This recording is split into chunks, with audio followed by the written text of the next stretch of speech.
Hey you guys, it's Peter, and I'm back. Of course I'm back, I'm not going anywhere.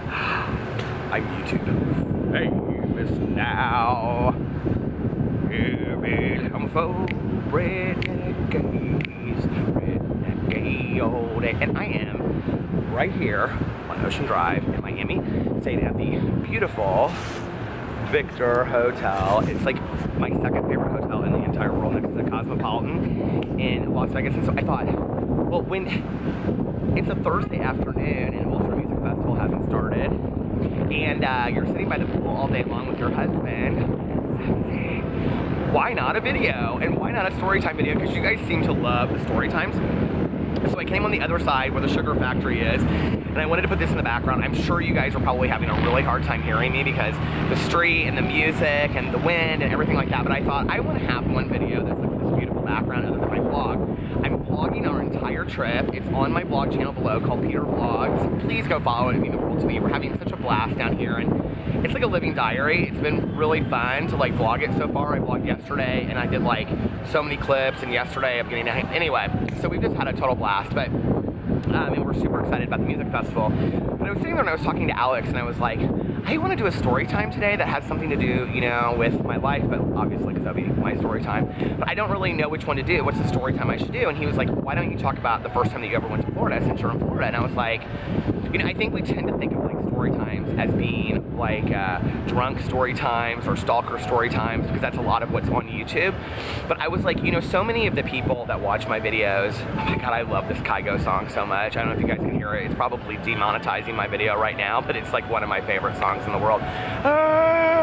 Firestone by Kygo, so go look it up.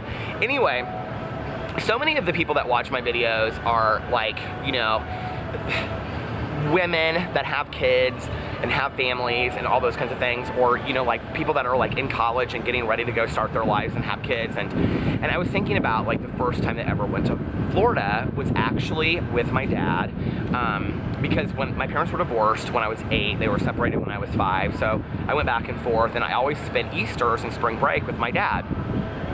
And later down the road, we went to like a lot of really kind of exotic, cool places. My dad loves to travel, and so that's like a huge gift that my dad has given me. But my dad's fraternity brother, Phil, lived in Sarasota, and so we would come down every spring break, and we would visit Phil and his wife, Sue, and their 2 daughters. And it was like, we had such a blast. We'd go to the beach every day and all this kind of stuff. But Phil and my dad were fraternity brothers. They were Fiji fraternity brothers at Indiana University, and my dad was president of the Fiji house, and so he has all of these old stories about like all this crazy shit that he used to do, right? Like he almost got like the house like suspended or something because he made this guy like walk around with a hat all day long, this huge hat that said "I'm a fuckhead" on it, and all these crazy things, right? And my dad is like a true blue diehard Fiji, right? And my mom was a Pi Phi, so I was grown up. They were devastated that I didn't like get into a fraternity, right? But anyway, especially my mother, because my mother was a die-hard Pi Phi, Pi Phi, Pi Phi, a Pi, a Beta Phi. I'll be a Pi Phi all my life until the day I die. I wouldn't be a Kappa, did you hear Alpha Chi? I'd be a Pi Phi, a Pi Phi, a Pi, a Beta Phi. And when I have a little boy, I'll tell you what I'll do. Anyway, so if you're a Pi Phi out there, that goes out for you. So it's so funny, I was thinking about this the other day because my dad and Phil like always loved to do like prank shit, way before prank shit was even like cute, right? Well, I wanted to go to Disney World, and I wanted to go to SeaWorld, and I know SeaWorld now has like a really bad reputation, but I wanted to see Shamu, and I wanted to sit in the front row and get splashed and all that stuff, right? But one of my dad's biggest pet peeves in the entire world is waiting in line. Like, he does not like to cool his heels, as he calls it, right? He like just, he hates waiting in lines.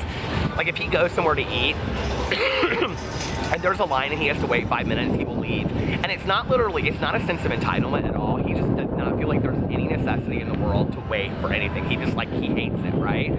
So imagine my dad, and this is long before you bought the passes, like the speed passes at Kings Island and all that kind of stuff, which that's a whole other story. One year, we'll just tell this, like one year, every year for my birthday, which is in June, we would go to Kings Island because I live in Indianapolis, and Kings Island, which is an amusement park with roller coasters and all that kind of stuff, which I'm terrified of, is in Cincinnati. Cincinnati, and so my dad would take me to Kings Island every year, and I remember one year it was like soaking wet, and we like raining, pouring down rain, so we could get into every roller coaster you wanted to get into, and my dad loves roller coasters, right? And I remember he must have like, because at this amusement park you can drink. I don't know if they have alcohol at other amusement parks now, but at Kings Island you can drink, right? And I think my dad had about 8 beers, and so like I'll never forget, here I am like 10 years old, and I was like, there was this one called the Racer, and it went forward and backwards, and I didn't want to get on it, and I was really scared, and my dad goes, quit being a pussy, and you're gonna ride the ride. And like in retrospect, I'm so glad that I like rode the ride. I mean, sometimes in life, don't you think you just have to ride the ride and just like lose all fear? Like I really, in the last couple years, it's where I've gotten to with my life, it's just like,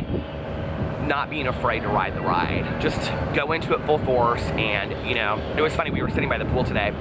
I actually showed these girls on my vlog, so go check my vlog out for today, which will be up tomorrow. But anyway, these girls from Switzerland were like in the pool, and Alex wanted to take a picture with this big unicorn thing they had, and so I was talking to them, and I was like, oh, are you guys going to Ultra Music Festival? And they're like, yeah, and they're like, are you? And I was like, yeah, and they're like, I was like, this is my 5th year, and they're like, you look like Santa Claus, you look too old to go to Ultra, and I was like, well, maybe I'm not, you're never too old to do whatever you want to do. So anyway, that was like Kings Island. My dad made me ride the Beast, and all these horrible rides that I still to this day probably have, I don't know, PTSD over people get PTSD over roller coasters. I won't ride a roller coaster, my husband loves them.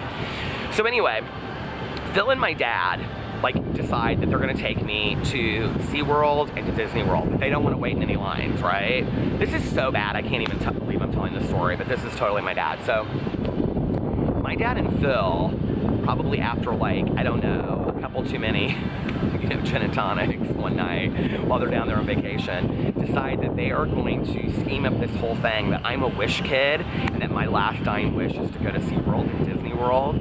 And they literally like make up these like placards with laminations on them, and it says like, hi, my name is Peter, I'm a wish kid, and they do like all of these wish kid things, right? And so they make up like, it's so bad. In retrospect, I look at it, I think, oh my god, like that's horrible. Like there really are wish kids that are out there dying. It reminds me of like The Fault in Our Stars. Did you guys read that book or see that movie?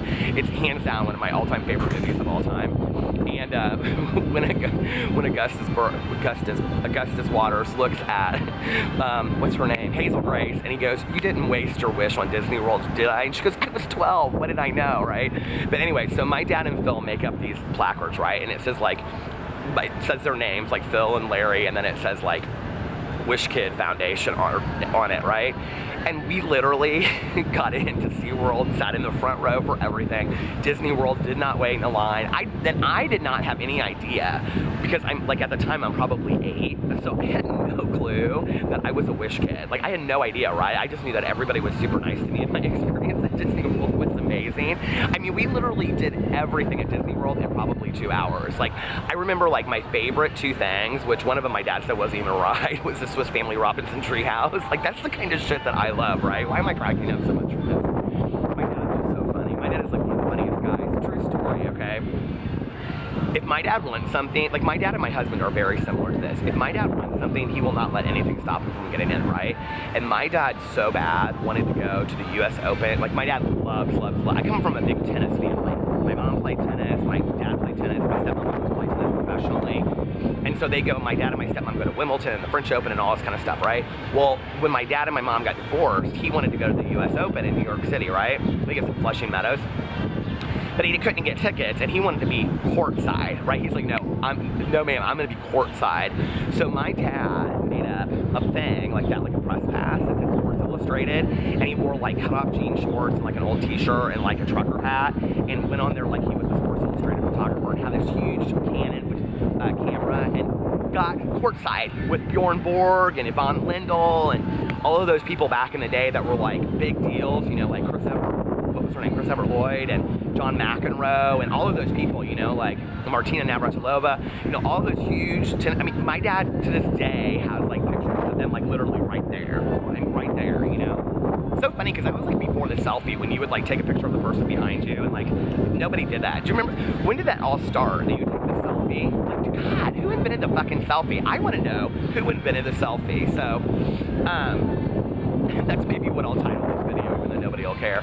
But anyway, so I remember like we went to the Pirates of the Caribbean, and at that point it was like 8 o'clock, and my dad's like, are we gonna stay for the fireworks? And I was like, yeah. He's like, oh no, fireworks are much better when you're sitting in the car driving home. Like my dad would say, like people ask me all the time, they're like, where do you get your sense of humor and how do you stay so straight faced when you're telling like you're pranking? Like you guys, have you seen my cheapo box on openings?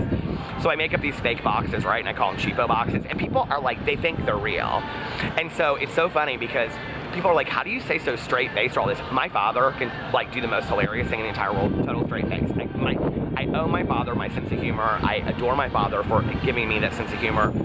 It was a little hard growing up with because my dad is super sarcastic, and so the two people in his life that got to be the butt of the joke for everybody else to laugh was my stepmother and I. And you know, when you're on it, when you're the pit of the joke, it's kind of funny. Like if we get together, he always has to tell funny stories to my husband about like, oh, let me tell you this one time that, you know, we got lost when we were in St. Martin and we lost all of our luggage, and so we went shopping for outfits and Peter bought everything that had pineapples on it. Like he wants to tell stories like that. I'm like, Dad, that's not necessary for my husband to know that like every item of clothing that I had for a week had pineapple on it. But I do love pineapples. So anyway, Boo Radley's like, I might want to go to Hawaii. I might want to eat a pineapple. That's my dog, Boo Radley. He likes to travel the world. But anyway, so I swear to God, like we rode the Pirates of the Caribbean like 8 or 9 times. I loved it so much. I was like, this is like my legit favorite ride in the entire world. I still remember it. And this, okay, if I called up my father right now, oh God, I wish I had my phone. I would call him. This would be so funny. If I called him and I said, it's a small world after all. Do you guys remember that ride at Disney World? I mean, this is the old Disney. This is like the before Epcot Disney, okay? Like, do you remember before Epcot? Do you remember before all that? Like, this is the legit, the old school Disney, right? And it's so funny because I kind of think of like some of those things where you went in and they would be like, it's a small world. It's the one ride where you go in and they're like, this will be the Modern Family 20 years from now. And legit, everything that they showed is now truly how the Modern Family is. But like with the whole house being run on like little computers and stuff, and that's how the world is today. But I love that it's a small world ride, and I would just be so excited we'd go on that. And my dad would want to do some fast ride. I'd be like, no, Dad, I don't want to do that. And he'd be like, well, we're going. So he made me ride all these rides. So yeah, God, what good times. My dad and I, when I was growing up, we used to have so much fun. Like my dad and my stepmom and I took some amazing vacations together. And I remember one year we rented a house in St. Martin for some time, a period of time, and just like was on the beach every day. And my dad literally every day spent hours taking pictures of like those beach salamanders and lizards. I swear to God, like he printed off probably 300 pictures when we came home, and I bet you like 90% of them were all those beach lizards. My dad is obsessed with animals. That's where I get it. If you guys have watched my videos, you've heard me talk about Mrs. Ducky. And actually, when we went to brunch the other day, I said to my dad, I go, whatever happened to Mrs. Ducky? He goes, oh, she'll be back. She comes back every year. I'm like, you don't truly think it's like the same duck. Oh, it's the same duck. I'm like, Dad. He's like, no, it's Mrs. Ducky. And Debbie's, my stepmom's like, he's so like me, like, don't ruin the magic. Do you remember that? Like when you go to Disney World, you're like, don't ruin the magic. I remember when I was in an orchestra in high school. I played violin. I know, hard to believe. I just stayed in it for the A. Let me tell you, I never practiced that thing. I was like last seat always. I can remember there'd be like freshmen in the orchestra, and they were like 5th seat violin, 2nd violin, and I was like last seat, 2nd violin. I did not care at all, but I got a good grade. But our senior year, we went to orchestra to play at Disney World and all these places, and so I went on the trip because I thought, well, I have some of my good Judies are up in here, so my good Judies that play in orchestra, my good Judy orchestra girls. But anyway, Meredith and Alicia, hey, if you watch my videos, I'm sure they don't. But so we went on this trip. And I remember like Meredith and Alicia and I would like sit outside the hotel and smoke clove cigarettes, and they made me be in a room with boys. I was so shitty. I was like, my 2 best friends on this trip, their parents don't care if we share a hotel room together. Girls with girls, boys with boys. Let me tell you how uncomfortable that was with me to be a senior in high school and have to stay with these straight orchestra nerdy boys that did not want to be in a room with me. I was like, whatever. They're like, you can sleep on the floor. I slept on the floor for a week. That's abuse right there. That's a whole nother video. Anyway, but I remember when we walked in to go play at Disney World, and they're like, they like went through this whole list of like guidelines and rules as like Mickey Mouse is walking by, and you know, Cinderella's smoking a cigarette, and Mickey Mouse is walking around with his head off, and they're like, the most important thing is don't ruin the magic for the children and the families. Don't tell them what you see behind the stages, so I'm telling it. So, fuck you, Disney. That's what I think about. I didn't get paid. I mean, if you're gonna play at Disney, don't you think you should get paid? I'm not real into that experience shit. Like, not today, not at 44. If I do something, baby, I wanna get paid for it. I'm totally joking, but I remember they were like, don't kill the magic, and I like looked over, and true story, there was Cinderella smoking a cigarette, and I was like, was that in the fairy tale? I don't remember Cinderella smoking a cigarette, but baby, days must be stressful now that she's a princess or a queen or something. So whatever did Cinderella become, a princess or a queen? I don't know. Who's your favorite Disney character of all time? Let me see, who's my favorite Disney character of all time? I'll tell you my favorite Disney movie. This is really funny. I love 101 Dalmatians, but my all-time favorite Disney movie is The Rescuers. Oh my God, Penny. I think Penny is my all-time favorite Disney character. And I haven't watched a lot of Disney movies. My husband always was like, we need to watch more Disney movies because I haven't seen like The Lion King. So list below what your favorite Disney character is, and don't forget to go follow my vlog, Peter Vlogs, and to subscribe to my channel and make sure that the bell is turned on. Ding, ling, ling, ling, ling, ling, ling, ling, ling, ling, ling, ling, ling, ding, ling. That means when you hear that bell, it means Peter's back because he's YouTube famous and he's gonna say some funny shit and it's gonna make you laugh and your day's gonna brighten up. So you should subscribe and put on the notifications and all that kind of stuff. But anyway, follow my vlog. I'm vlogging every day in Florida. It's so much fun. And no, we're not going to Disney World this time, but we want to go to Disney World, and I want to go to Harry Potter World. That's like, I'm going to drink that butterbeer. I don't drink beer, but it's like, no, it's no non-alcoholic butterbeer from Harry Potter. I need to explain these things to the kids, because the kids, they get confused. They go, butterbeer, is he going to relapse at Harry Potter World? No, I'm not. I'm YouTube famous. I don't want a picture of me drinking butterbeer and then they come for me, So anyway, I love you guys so much. I hope you're enjoying your day. And here, let me give you a little bit of sun to warm you up wherever you are. And I will talk to you later. Love you. Bye.